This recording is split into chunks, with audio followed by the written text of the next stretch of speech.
আজকে আপনাদের সাথে রাঙামাটির একটা হোটেল শেয়ার করতেছি, যেটাতে হচ্ছে আমি এক রাত স্টে করেছি। হোটেলটার নাম হচ্ছে প্রিন্স আবাসিক, অন্নপূর্ণা রেস্টুরেন্টের পাশে দোয়েল চত্বর। দোয়েল চত্বর আসলেই এই হোটেলটা আপনার একদম চোখের সামনে পড়বে।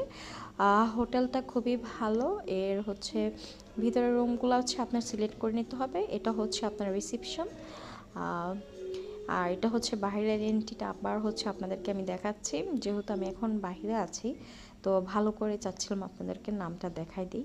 সো এটা হচ্ছে প্রিন্স আবাসিক হোটেল। তো এই ছিল আপনাদের হোটেল, আর এটা ছিল আমার রুম। আমি যেটা মানে হোটেলে নিয়েছি সেই রুমটা। এই রুমটাতে হচ্ছে 2টা বেড, দুজন এই বেড শেয়ার করতে পারবেন। 2টা বেড ছিল, আর রুমটা ছিল অনেক বড়।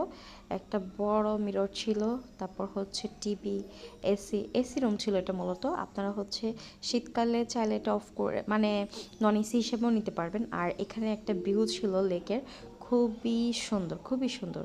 আর এটা ছিল